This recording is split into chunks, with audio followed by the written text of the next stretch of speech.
Burya nta gushidikanya kunywa amazi ni byiza ku mubiri wa muntu.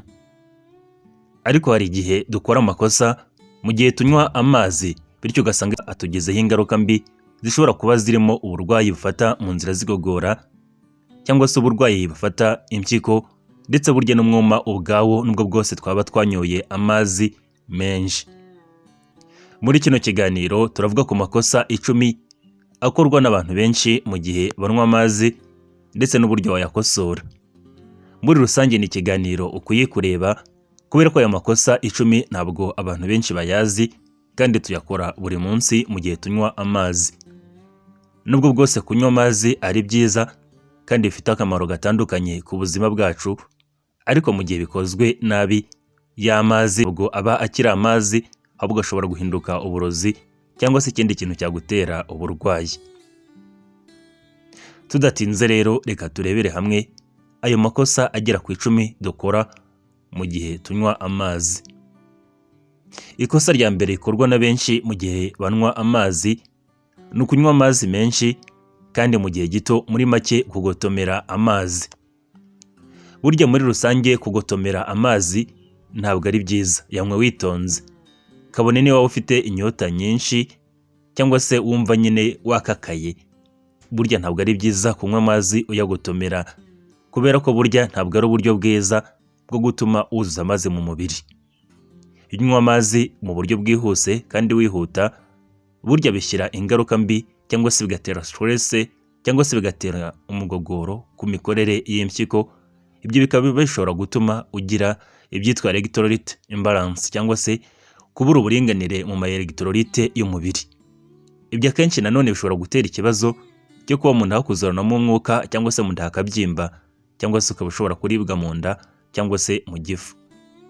Uko byagenda kose, niba warigeze kunywa amazi inshuro nyinshi uyagotomera, wumvise ko nyuma yo kuyagotomera kenshi uhita uribwa mu nda cyangwa se ukumva mu nda hakubangamiye. Muri rusange burya nywa amazi witonze, ntuyagotomere, kubera ko kuyagotomera mu gihe gito, kwa kundi umuntu ashyira ku munwa akagotomera mu buryo bwihuse, ntabwo ari byiza. Burya bishobora gutera ibindi bibazo. Niba ubonye amazi unayakeneye cyane, nywa witonze, genda uyanywa witonze mu buryo gake gake. Ibyo rero bizatuma umubiri ubona igihe gihagije cyo kwabsorba ayo mazi kandi no kuyakoresha neza, kandi bizakurinda kuba waribwa mu gifu cyangwa se mu nda, ndetse binakurinde kuba impyiko zawe zishobora kugira ikibazo ku buryo zishobora gutera ibimeze nka imbalance y'amaelectrolyte mu mubiri. Ikosa rya kabiri rikorwa n'abantu benshi mu gihe banywa amazi ni ukunywa amazi mu gihe barimo kurya. Uzitegereze ku meza y'abasirimu cyangwa se y'abantu basa naho bateye imbere mu by'ubukungu, uzasanga haba hari ikirahure cy'amazi imbere yabo, cyangwa se ikirahure cya juice. Ariko burya kunywa amazi mu gihe urimo kurya ntabwo ari byiza, ndetse nubwo wakwibwira ko bifasha mu bijyanye n'igogora ibyo twariye, ntabwo ari byiza ko umira ku biryo hanyuma ukanywa n'amazi.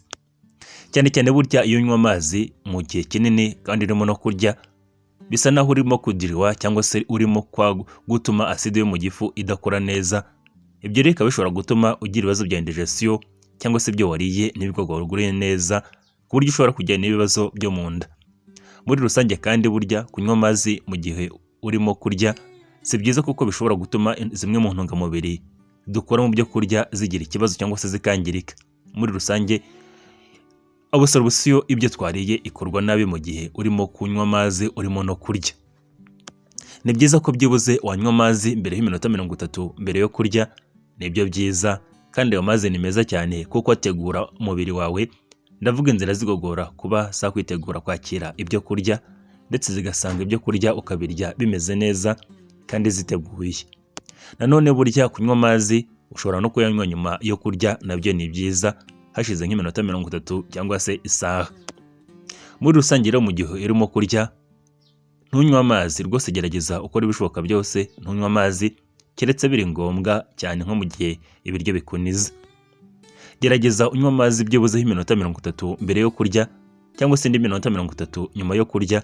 Nibyo bifasha digestion kurusha kuba wayanywa mu gihe urimo kurya. Muri rusange rero irinde kunywa amazi mu gihe urimo kurya, si byiza. Ikosa rya gatatu rikorwa n'abantu benshi mu gihe banywa amazi ni ukwirinda cyangwa ni ukwirengagiza igihe bafite inyota, cyangwa se mu gihe umubiri wabo babwiye ko bafite inyota bakaba birengagiza icyo kintu cyangwa se iyo sinyari umubiri ubahaye. Muri rusange umubiri iyo ufite amazi make cyangwa se ukeneye amazi wumva ufite inyota. Iyo nyota rero burya niyo igaragaza ko umubiri wawe ukeneye amazi, ko hari ikigero cy'amazi cyagiye munsi umubiri wawe ukeneye. Ibyo rero ni ibimenyetso by'ibyitwa dehydration cyangwa se deshydratation cyangwa se umwuma. Kandi burya umwuma cyangwa se kuba ufite amazi make mu mubiri binagira ingaruka mbi ku mikorere y'ubwonko, ku mikorere ya digestion cyangwa se igogorwa ry'ibyo twariye, ndetse n'uburyo umubiri ubona energy. Niba rero wumvishe sinye cyangwa se sinyari yo kuba ufite inyota, nywa amazi gake nk'uko twabikubwiye, hanyuma rero kandi uhazaho urugenzure umubiri wawe. Burya iyo ufite inyota cyangwa se inyotewe urabyumva, ndetse burya niba uri kumva kino kiganiro uzi uburyo bimera mu gihe ufite inyota. Byibuze rero mu gihe ufite inyota shaka amazi yo kunywa cyangwa se ibindi bintu byo kunywa bitari inzoga nk'umutobe, burya ni wo mwiza, cyangwa se amazi, ariko inzoga yo oya. Ikosa rya kane rikorwa n'abantu benshi banywa amazi ni ukunywa amazi menshi inshuro imwe, cyangwa se ukanywa nko mu gitondo ukanywa nka litiro ebyiri ukazinywera rimwe, cyangwa se litiro imwe yose ukayinywera rimwe, nongera kunywa amazi bikarangiriraho. Ibyo babyita overhydration cyangwa se overdiluting umubiri wawe. Burya kunywa amazi ukanywera nka litiro imwe inshuro imwe ugahaguruka uyimaze, burya ntabwo ari byiza.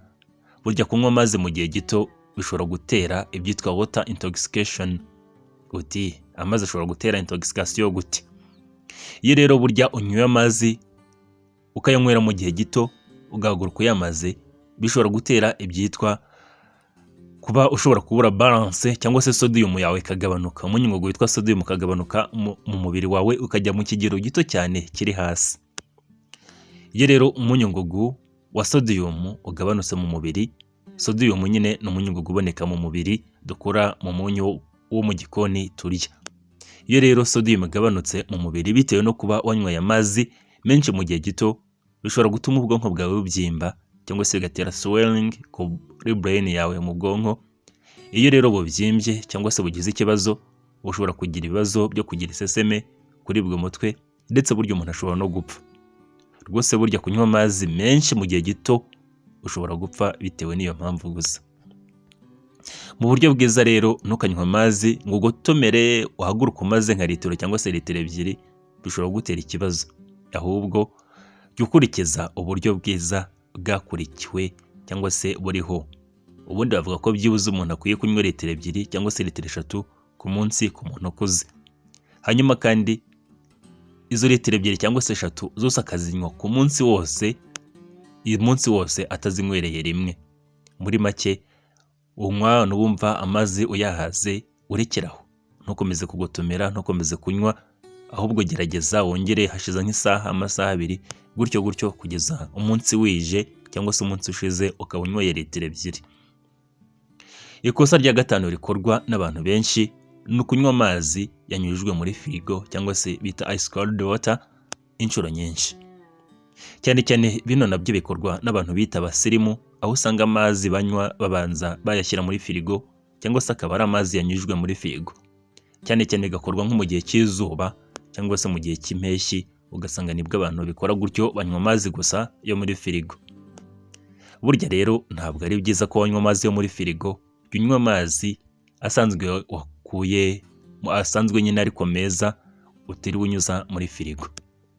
Burya amazi akonje cyane atera ibyitwa vasoconstriction, naho imitsi itwara amaraso yiyegeranya ikaba ntoya mu mubyimba, ya calibre y'imbere muri iyo mitsi itwara amaraso ikagabanuka.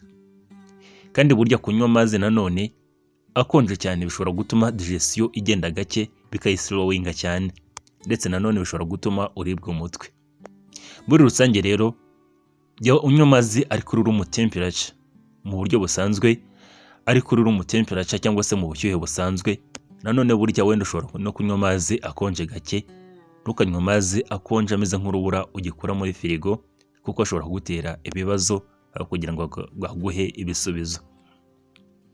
Ikosa rya gatandatu rikorwa n'abantu benshi mu gihe banywa amazi ni ukutanywa amazi mu gitondo. Burya mu gihe ukimara kubyuka wakanyweye amazi, ariko burya abantu bayanywa bo ni bake pe, ahubwo basindukira ku cyayi, kuri mukaru, kuri kofi, ugasanga nyine bo birengagiza amazi. Burya ntuzatinye ko cyangwa se uzatekereza ko uba umaze hagati y'amasaha 6 n'8 uryamye. Icyo gihe rero umubiri wawe uba ukora kandi ubugira umwuma. Ntabwo burya umubiri ujya uhagarika gukora no mu gihe usinziriye. Umutima ukomeza gutera, ugakomeza guhumeka, digestion y'ibyaye yariye igakomeza gukorwa, impyiko zawe zigakomeza gukora, umwijima ugakomeza gukora. Rwose burya umubiri wakomeza gukora, ntabwo ujya uhagarara, ndetse n'ubwonko bwawe burakora, uburota, ubugira ute, usanga nyine umubiri wawe wakomeje gukora. Ibyo rero burya umubiri iyo ukimara kubyuka uba ukeneye kunywa amazi byibuze nk'ikirahuri kimwe cyangwa se 2. Ukimara kubyuka rero jya unywa amazi, ariko ibiri ni ibikosa bikorwa na benshi.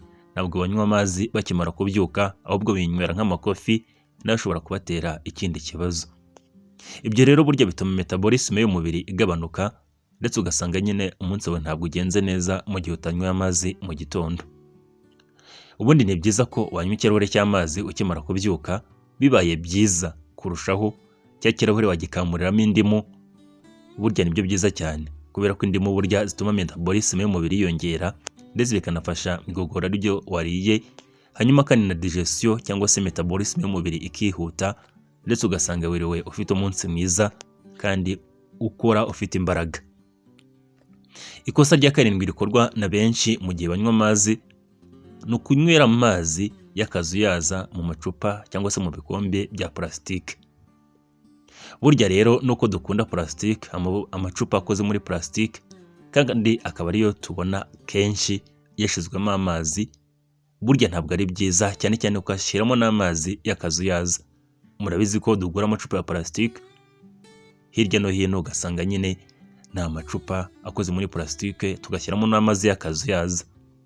Cyane cyane burya plastique ntabwo ari nziza kuyinyweramo amazi muri rusange, kubera ko muri plastique habonekamo ikinyabutabire cyitwa BPA.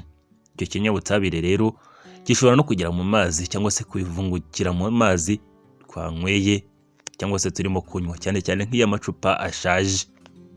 Icyo kinyabutabire rero kigeze mu mubiri gitera ibyitwa hormone imbalance, aho umubiri wawe amahormone cyangwa se imisemburo ishobora kubura uburinganire, nanone kikongera ibyago byo kurwara indwara z'umutima. Ubundi ngo ni byiza ko twanywera amazi mu birahuri by'ibirahuri nyine atari plastique, uganywera mu kirahure gikozwe mu kirahure atari plastique, cyangwa se ukanywera mu cyuma, mu icupa ry'icyuma cyangwa se igikombe cy'icyuma kiri stainless steel gikozwe mu cyuma, cyangwa se ukaba ushobora no gushaka amacupa ya plastique ariko atarimo BPA, kino kinyabutabire cya BPA. Ariko aya macupa yo biragoye kuyamenya, kuko bashobora no kukubeshya ko iryo cupa riri BPA free kandi atari byo. Ikosa rya 8 rikorwa n'abantu benshi banywa amazi ni ukutanywa amazi ahagije cyangwa se mu kigero gihagije nyuma yo gukora siporo. Tuvuge uvuye muri siporo ufite umwuma, uhise unywa amazi. Ni byiza kandi ni ingenzi cyane kuyanywa, kubera ko ayo mazi atuma umubiri wawe ukomeza gukora neza, akarwanya cramp cyangwa se muscle cramp, akagurwanya umunaniro, ndetse agatuma ugarura ubuyanja. Ariko akenshi usanga umuntu uvuye muri siporo harimo umuntu utahita unywa amazi kandi yarayakeneye, kubera ko bayatakaje na menshi mu gihe akoraga siporo. Burya rero mu gihe uvuye muri siporo nywa amazi, ariko yanywe gake gake, unywe ufate small sips mu gihe urangije siporo, cyangwa se ibyo bizatuma umubiri wawe wongera kubona amazi wari umaze gutakaza, kandi ubashe kugarura ubuyanja vuba, uzane imbaraga vuba. Ikosa rya 9 rikorwa n'abantu benshi mu gihe banywa amazi ni ukunywa amazi yanduye cyangwa se ari unfiltered water.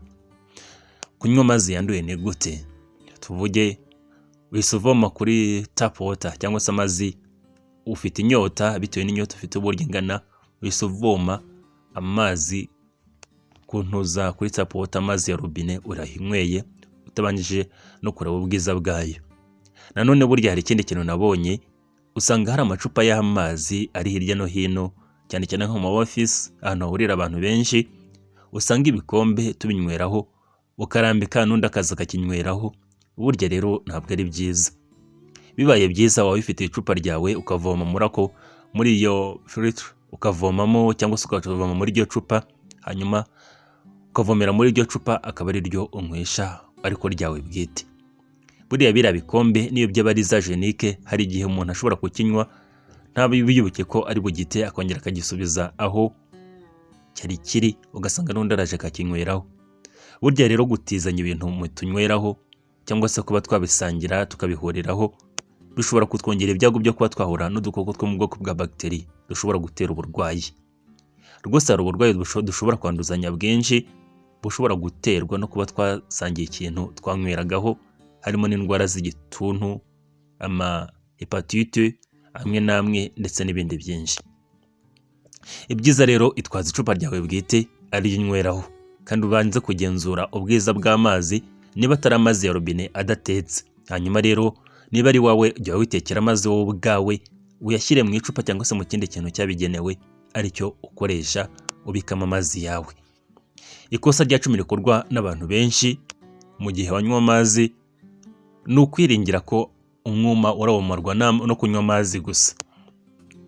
Burya umwuma ntabwo umarwa 100% no kunywa amazi gusa, ahubwo burya hari ibindi biribwa cyangwa se izindi mbuto ushobora kurya nazo zirimo amazi y'umwimerere, kandi nayo aba akenewe mu buzima bwawe cyangwa se mu buryo bw'ingenzi. Burya kuba wanyuriye ibiryo birimo agasosi, kuba wanyweye imbuto, wariye imbuto nka watermelon, nabyo burya nare amazi uzajya uyabara ni amazi burya nayo abarwa, kandi nayo agera mu mubiri agatuma ukira umwuma.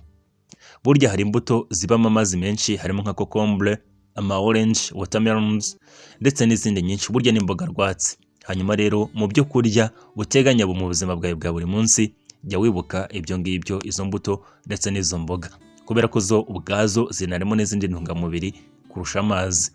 Nanone zishobora kukuvura indwara zitandukanye zirimo nka constipation, indwara z'igifu, indwara zifata mu mara, zigatuma ugira n'ubuzima bwiza muri rusange. Ayo rero yari amakosa agera ku 10 ukora akorwa na runaka mu gihe anywa amazi cyangwa se mu gihe akeneye amazi. Muri rusange rero burya amazi ni meza kandi kuyanywa ni ingenzi, ariko burya ugerageza unywa amazi atarenze ikigero cyateganyijwe, byibuze umuntu mukuru anywa hagati ya litiro 2 kugeza kuri litiro 3.